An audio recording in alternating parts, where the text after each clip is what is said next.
इथून फलटणला तिच्या गावी चाललेली होती। सकाळी 5:30 पावणे 6च्या दरम्यानची ही गोष्ट आहे। ती स्वारगेट बस स्टँडमध्ये बससाठी थांबलेली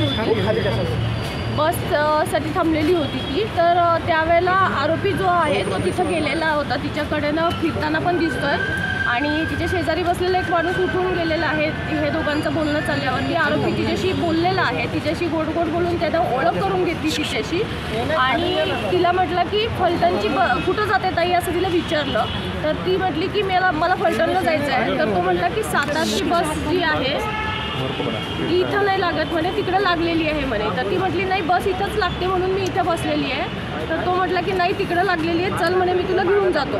आणि CCTV फुटेजमध्ये ती मुलगी त्याच्याबरोबर जाताना दिसते आपल्याला। तर ती त्याच्याबरोबर गेली आणि तिथं गेल्यानंतर बसमध्ये अंधार होता म्हणून तिनं हा प्रश्न काढला की बसमध्ये तर अंधार आहे म्हटली की। तर त्यावेळेला तो म्हटला की ही रात्रीची लेटची बस आहे, त्यामुळे लोक झोपलेले आहेत म्हणून दिवे बंद आहेत, तू वरती चढून टॉर्चने चेक करू शकते। आणि मग तिला असं गोड बोलून त्यानं वरती चढायला सांगितलं। ती ज्यावेळेला टॉर्च लावायसाठी वरती गेली त्यावेळेला मग यानं मागून दरवाजा लावून घेतला आणि तिच्या बाबतीत हा अतिप्रसंग घडलेला आहे तिथे। त्याच्यानंतर तो आरोपी उतरून गेला, ही मुलगी बसमधनं उतरली आणि आपल्या बसने म्हणजे कुठंही तिथं दुसऱ्या बसचा एक ड्रायव्हर तिथं दिसत आहे वगैरे, पण ती उतरून दुसऱ्या बसने आपल्या गावी चाललेली होती। आणि जात असताना मग तिनं मित्राशी बोलली आणि मित्रांना सांगितल्यानंतर ती पोलीस स्टेशनला इथं कंप्लेंट देण्यासाठी आली। काल ती इथं पोलीस स्टेशनला आल्यानंतर तिनं कंप्लेंट दिल्यानंतर आम्ही इमिजिएट CCTV फुटेज काढलेले आहेत तिथले। त्या CCTV फुटेजमध्ये आरोपी आम्हाला निष्पन्न झालेला आहे। सदर आरोपी हा ग्रामीणच्या हद्दीतला शिरूर गावचा आहे। याच्यावरती पूर्वी 392 सारखे शिरूर शुक्रापूरला गुन्हे दाखल आहेत आणि आरोपीची हे झालेलं आहे, निष्पन्न झालेलं आहे ह्याच्यातला।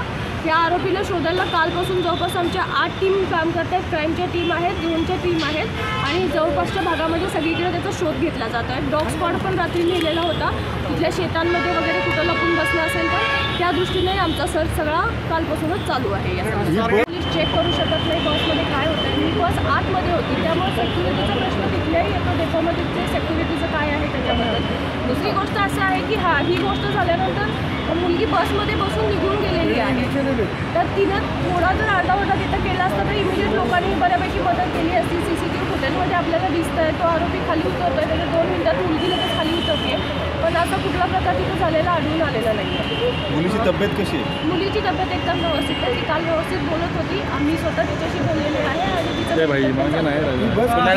CCTV फुटेजमध्ये आरोपी खाली उतरले की लगेच 2 मिनिटात मुलगी हे झालेली आहे, खाली उतरलेली आहे आणि नंतर ती निघून गेलेली आहे। बसमध्ये बसून ती गेलेली होती, निंब्या रस्त्यात गेल्यानंतर तिने तिच्या मित्राला फोन केला आणि त्याच्यानंतर मग ती परत त्यांना सांगितलं की नाही तू ह्याच्यात कंप्लेंट कर। यानंतर मुलगी जवळपास 9च्या दरम्यान पोलीस स्टेशनला आलेली आहे। ह्या सगळ्या गोष्टीची माहिती कदाचित आपण तसं म्हणू शकतो, त्याच्यामध्ये तिला सुचलं नसेल आणि त्यामुळे ती उशीर आली असेल, परंतु ती आल्यानंतर आपण इमिजिएट तपासाची चक्र सगळी फिरवली आहे। त्याच्यामध्ये 392 सारखे गुन्हे आहेत, त्याच्यावरती शिक्रापूर शिरूर या भागामधले त्याच्यावरती गुन्हे आहेत। तर माहीत नसायचा प्रश्न नाही आहे तिथं, परंतु आमच्याकडे कंप्लेंट आल्यानंतर आम्ही त्याच्यावरती कारवाई चालू केलेली आहे।